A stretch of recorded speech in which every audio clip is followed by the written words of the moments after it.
গোপালগঞ্জ নামটার মধ্যে একটা ভাব আছে, নামটার মধ্যে একটা আতঙ্ক আছে, নামটার মধ্যে একটা টেনশন আছে। বিশেষ করে আওয়ামী লীগের বিরোধী যে রাজনৈতিক শক্তিগুলো আছে তাদের জন্য গোপালগঞ্জ এরিয়াটা বা ওই এলাকার রাস্তাঘাট এটা মনে হয় যে সামান্য টেনশনের ইস্যু থাকে।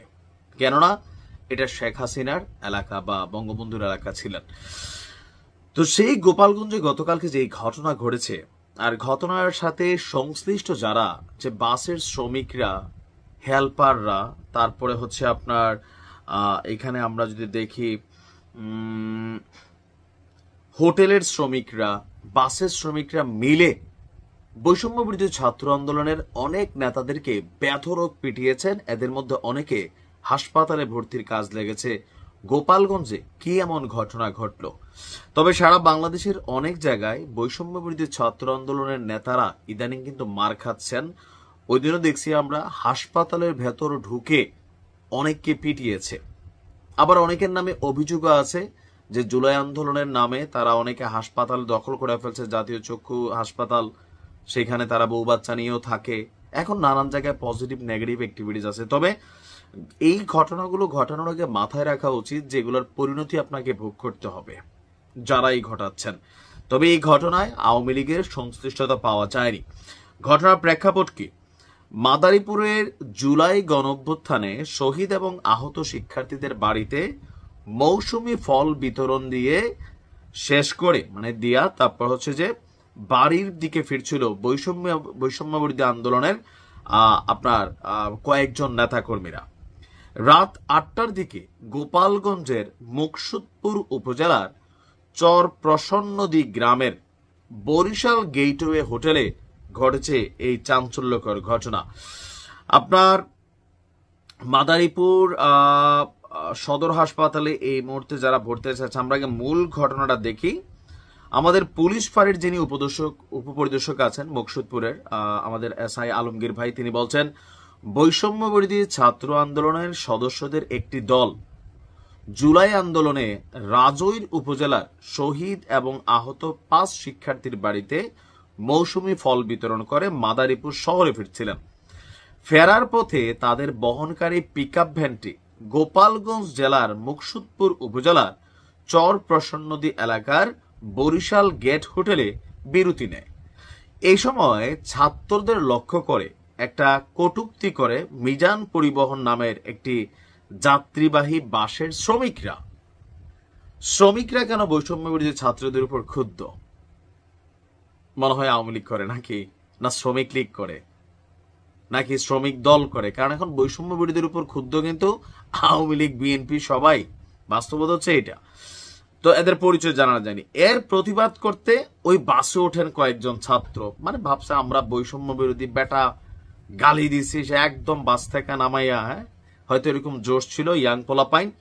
তো বাসে ওঠার পর স্বাভাবিক শ্রমিকরাও কম যায় না, শ্রমিকদের সাথে তাদের বাকবিতণ্ডা হয়। এক পর্যায়ে বাস এবং যেই হোটেলে খাইতে বসছে ওই হোটেলের শ্রমিকরা, এখন হোটেলের শ্রমিকরা কেন আবার জোট বাঁধলো? শ্রমিক ভাই ভাই, বিষয়টা কি এই জায়গায়? বিশ্ব শ্রম দিবস চলছে। এক পর্যায়ে বাস এবং হোটেলের শ্রমিকরা মিলা যৌথভাবে বৈষম্য বিরোধী ছাত্র আন্দোলনে নেতা কর্মীদের উপর লাঠি সুটা নিয়ে ন্যাক্কারজনক হামলা চালায়।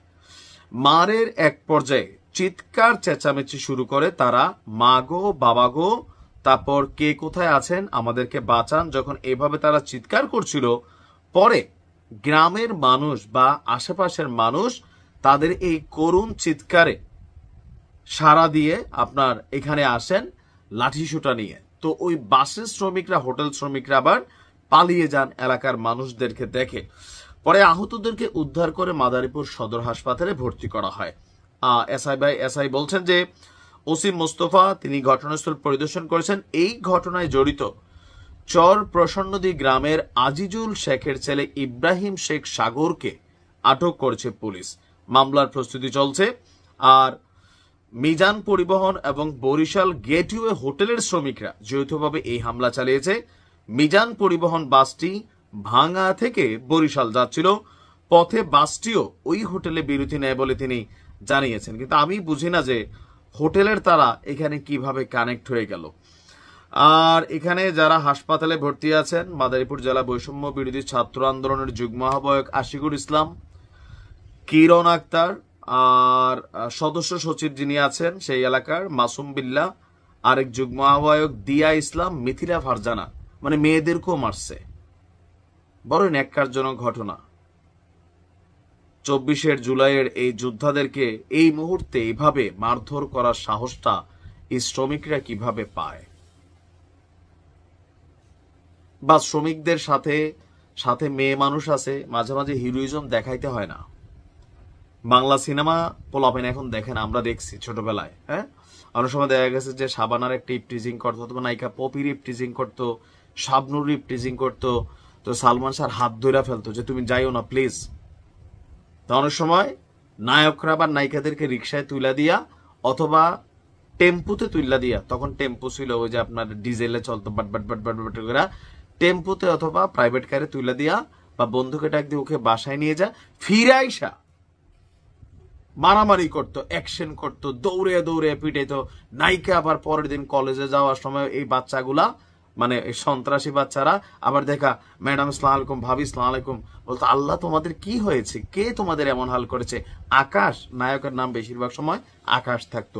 গুন্ডার আবার স্বীকারোক্তি দিত না, আবার এসব মা বোন টুয়ে মাফ চাইতো। সিনেমা দেখা দরকার, জীবনমুখী সিনেমা। এখনকার সিনেমায় কি চলে এগুলা দেখে শিখবে কি? তো ছাত্রদেরও উচিত মাঝে মাঝে এই হিরোইজমটা, সাথে মহিলা মানুষ আছে, ছাত্রীরা আছে, এই যে মার খাইলো, শ্রমিকদের কি অবস্থা দেখেন, ময়লা থাকে শরীরে, হ্যাঁ, এগুলা বুঝ জ্ঞান রাখতে হবে। ছাত্র মানে শুধু সব জায়গায় গিয়ে লাভ দিয়ে ফেললাম, তাই বুঝে একটু জ্ঞান বুদ্ধি রাখতে হবে, হ্যাঁ, নয়তো নিজেরও ঝামেলায় পড়বেন, মানুষকে ঝামেলায় ফেলবেন। ভালো থাকো।